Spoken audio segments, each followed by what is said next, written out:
Good morning, students. Electricity is the source of energy that has made our life comfortable and easy. We depend on electricity for almost all activities in our day-to-day life. It's been used in glowing bulbs, tubes to heat the electric iron. It's used to operate refrigerators, air conditioners, to run electric trains, computers, laptops, mobile phones, and many more. There's hardly any field where electricity is not needed. Its importance can be felt at once when the electricity supply of our city breaks down. So let us understand more about electricity in this chapter. The flow of water in rivers and canals is known as water current. Similarly, the flow of charge in a conductor is known as electric current. So let us say a metallic wire. Each atom has one or more than one loosely bound electrons. These loosely bound electrons are considered as free electrons and they can move from one part to another part of the conductor. The free electrons in a metallic conductor have negative charges.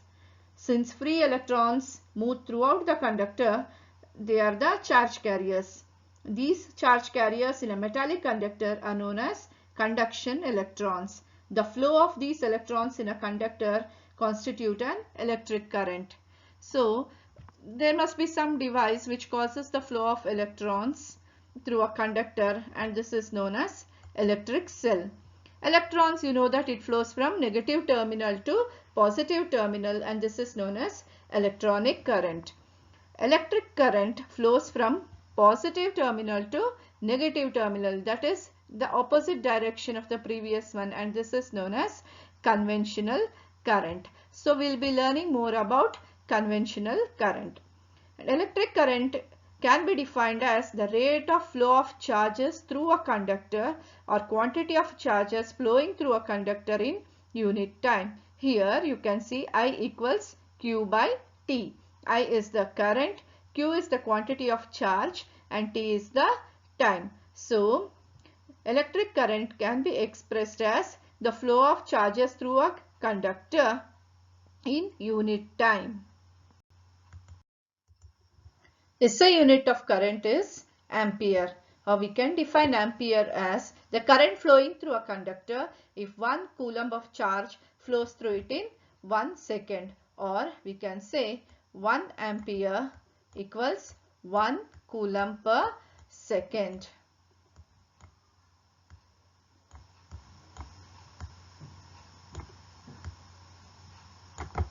Electric current is measured by an instrument called ammeter.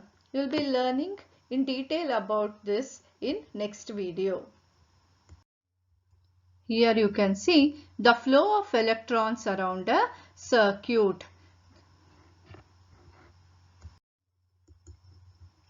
To understand the concept of electric potential difference, let us consider this activity. Here you can see a vessel having two arms, that is arm A and arm B, and the water level in arm A is greater than the water level in arm B, and you can see there is a valve which is closed. You have already learned that the pressure exerted by a liquid in a vessel at the bottom of the vessel is directly proportional to the height of the liquid in the vessel. So we can say pressure exerted by water in arm A is greater than the pressure exerted by water in arm B. So we can directly say that there is a pressure difference between the arm A and B. What happens when the valve is opened? You can say that the water flows from arm A to arm B.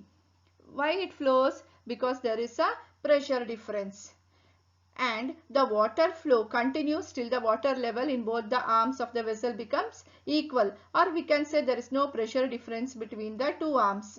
So this activity, we can say that water flows from higher pressure to lower pressure, or we can say water flows from one region to another region only if there is a pressure difference between the two regions.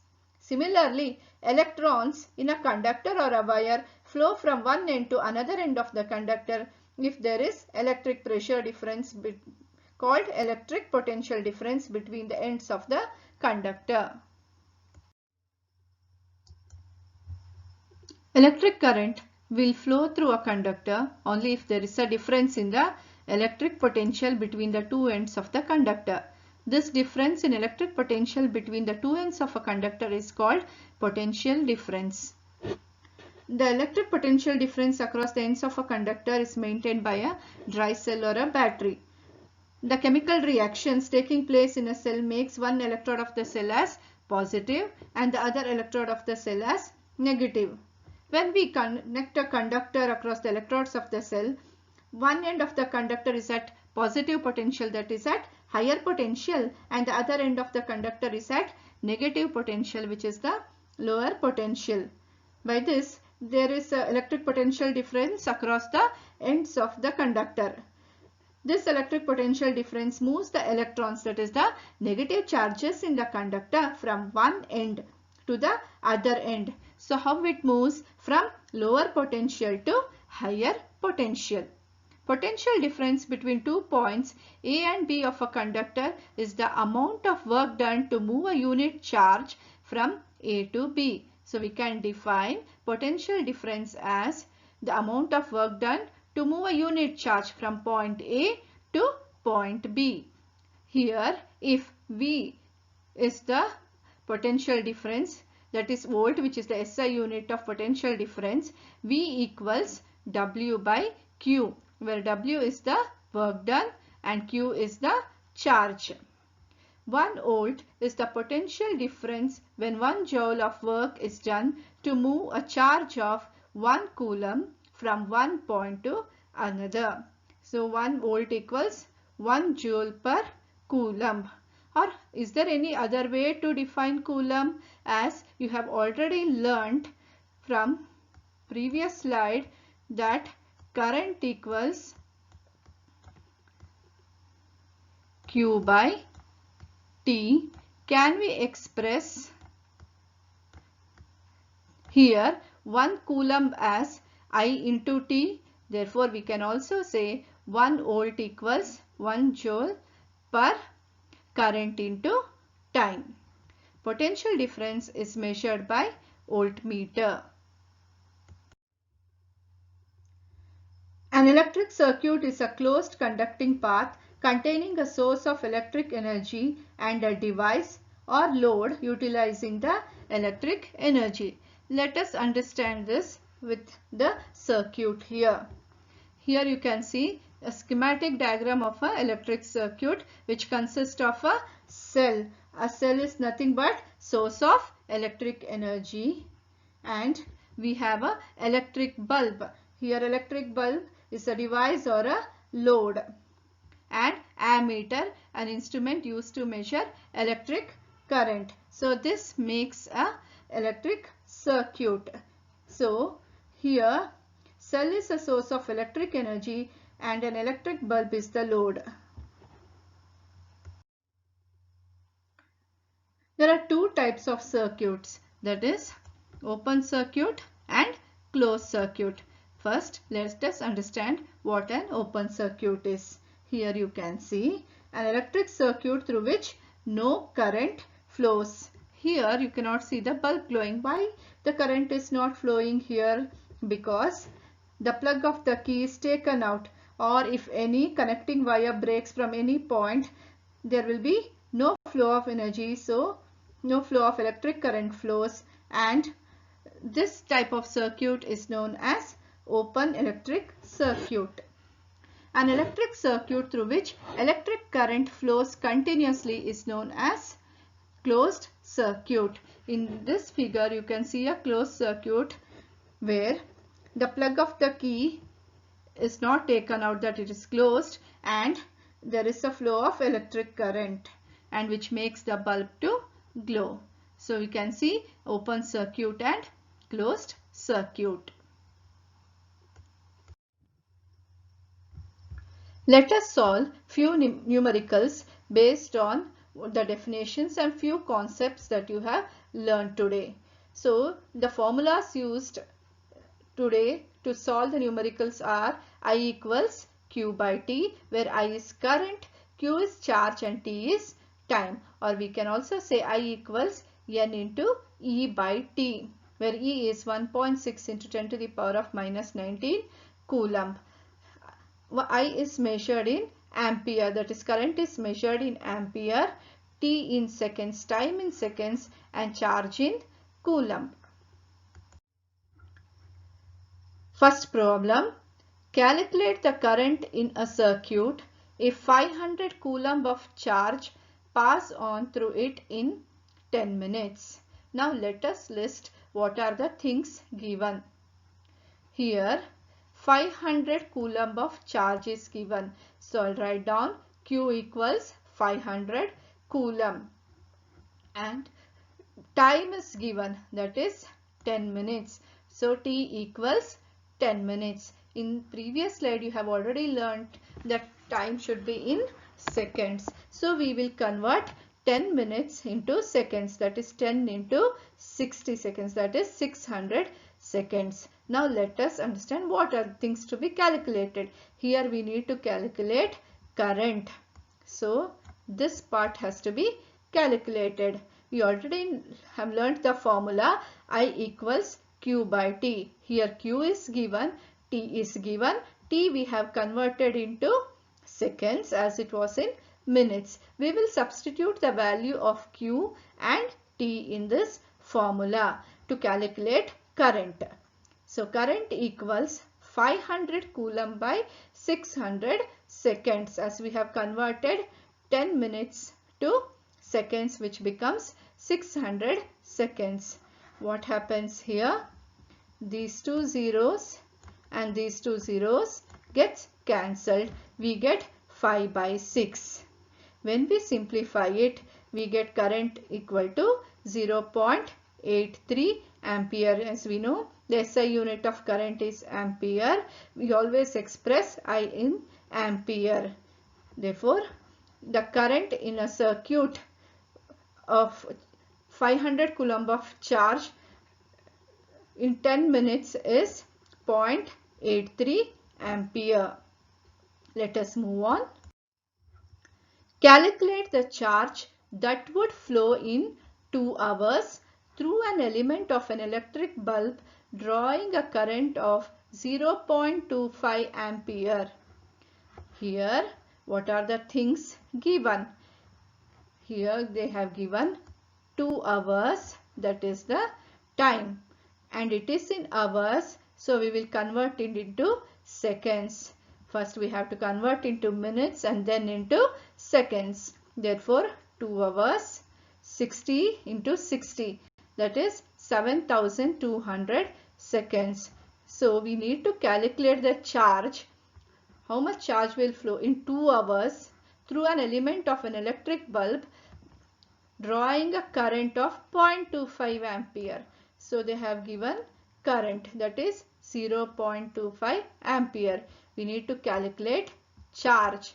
Charge means Q. We already know I equals Q by T. So from this we can easily calculate Q. By multiplying I into T, we get the value of Q. Therefore Q equals I into T, which is equal to 0.25 into 7200. Please make it sure that you have converted time in seconds only. If it is in hours or minutes, convert it into seconds and then substitute in formula. 0.25 into 7200, it is nothing but 7200 divided by 4, which is equal to 1800 coulomb. Therefore 1800 coulomb of charge will flow in 2 hours through an element of an electric bulb drawing a current of 0.25 ampere. Next problem. An electric bulb draws a current of 0.2 ampere when the voltage is 220 volts. Calculate the amount of electric charge flowing through it in 1 hour. First we will list out the things given. Here current is given, that is 0.2 ampere. Then they have given time 1 hour. I repeatedly say convert hour into seconds, because time should be always in seconds. That is 1 into 60 into 60, that is 3600 seconds. We need to calculate electric charge flowing through it. So we need to calculate Q. We know I, we know T. Now Q equals I into T, that is 0.2 into 3600, or we can say 2 into 3600 divided by 10. 0 and 0 gets cancelled, that is 360 into 2 gives you 720 coulomb. Here voltage is 220 volts, which we are not considering, as we have directly used the formula I equals Q by T.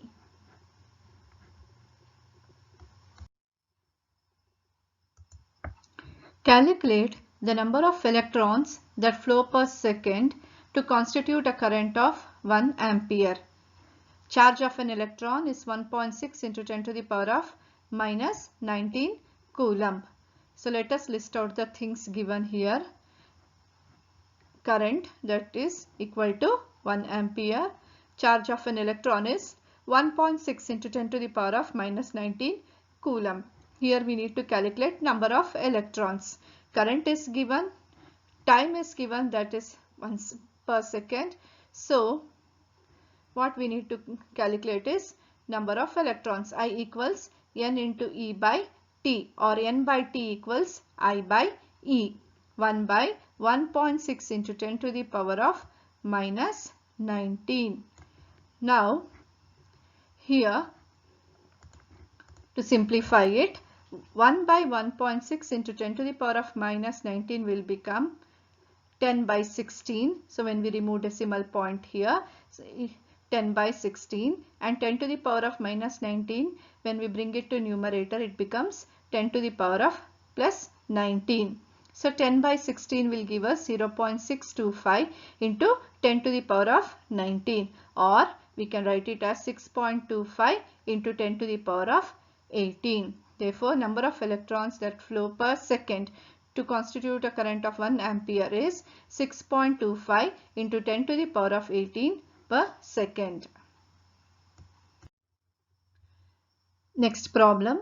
1.6 into 10 to the power of minus 19 coulomb charge flows through a conductor in 10 to the power of minus 10 seconds.